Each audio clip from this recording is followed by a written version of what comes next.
जी नाजरीन, सब्ज़ल भाजी होना दे डेरे ते आके मैं अपना बचपन याद आ गया।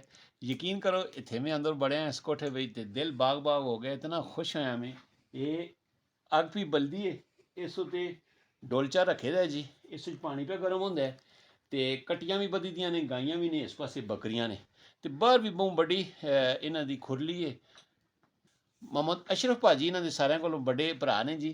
तो यकीन करो मेरा तो हुण दिल ही नहीं आता इस कच्चे कोठे च इस कच्चे कोठे च बाहर निकलन दा। अग भी बलदी भली मज़े दी, क्योंकि बाहर सी है ते सब्ज़ल भाजी भी मेरे नाल ने जी।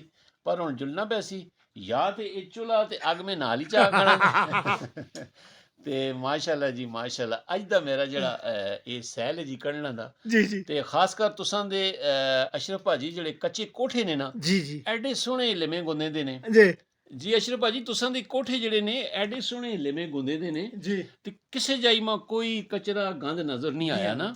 एह किस केह् गल्ल है, मतलब बहु माशाअल्लाह सफाई पसंद। हुण मंझियां गाइयां नाजरीन जित्थे होण, कट्टियां होण, हाँ जी उत्थे बो भी होंदी है, वो भी है जी कसमां नाल इत्थे बो नहीं और साफ सुथरा कोई गंद किसे जाई नहीं। जी ਇਹ ਮਾਸ਼ਾਅੱਲਾ ਅਸਾਂ ਦੀਆਂ ਮਾਵਾਂ ਭੈਣਾਂ ਦੀ ਅਕਲ ਦਨਾਈ ਦੀ ਇਹ ਨਿਸ਼ਾਨੀ ਹੁੰਦੀ ਹੈ। ਤੇ ਬਹੁਤ ਦਿਲ ਖੁਸ਼ ਹੋਇਆ ਜੀ ਇਸ ਘਰ ਵੀ ਆ ਕੇ। ਤੇ ਇਨਸ਼ਾਅੱਲਾ ਜ਼ਿੰਦਗੀ ਰਹੀ ਇਹਨਾਂ ਕੋਲ ਮੈਂ ਫਿਰ ਅਸਾਂ ਅੱਗ ਤਪਣੇ ਆ।